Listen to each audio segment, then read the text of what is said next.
All right. So simplify. Simplify. We have 4x multiplied by x minus 3. Go ahead. And what's that word that we're doing with the 4x here? Distributing. Yes. So we are distributing that 4x times everything here on the outside. Now, when you are multiplying, I'm going to look at this another way. When you are multiplying x's, you're really saying how many x's are we multiplying together? And that becomes your exponent. Okay? So I have the 4, and then I have x times x. It's 2, right? So you are taking the x and you have 2 x's that you're multiplying together. So if what we've talked about in the past hasn't worked, maybe this will. Okay? So this is an x to the first and an x to the first. That means you have 2 x's that you're multiplying. And that's what goes up to be your exponent. Okay? Minus, look at your coefficient. You have a 4 here and a 3 here. 4 times 3 is 12. And you have just that 1x. Now, you don't have to put the 1 on there, so you could also write 4x squared minus 12x. You could also write 4x squared plus a negative 12x. How many people had that for an answer? Okay. Any question about that? So again, let's try to think of our x's as the number of x's that we are multiplying together. Okay? Yes?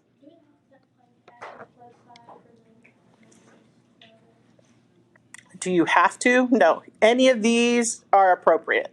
They're all a correct answer. So as long as you had one of those, you're good. Okay?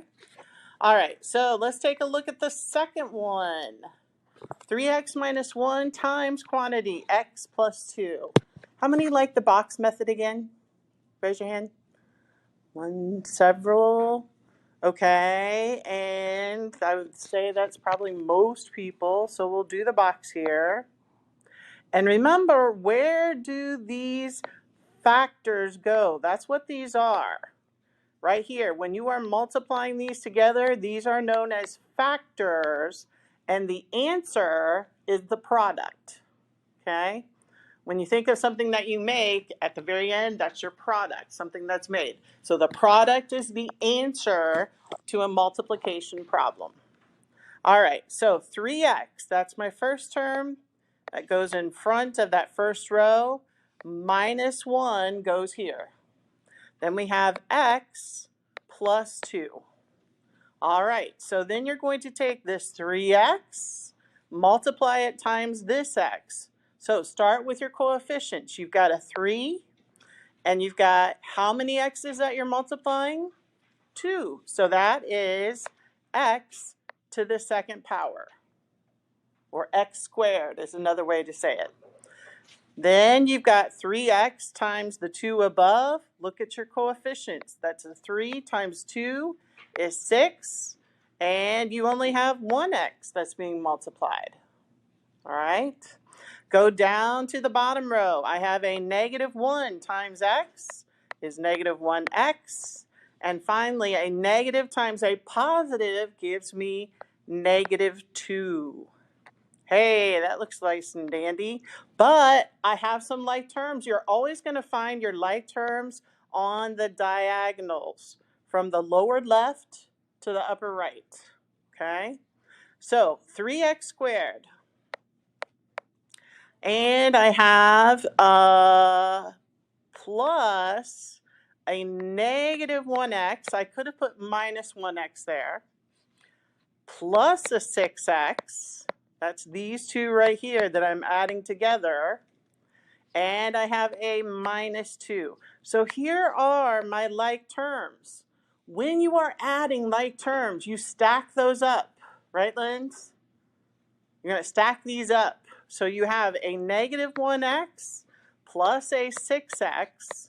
And when you stack them up, you keep that same variable at the end. The only thing you add together is the 6 plus -1, which is going to give you 5x.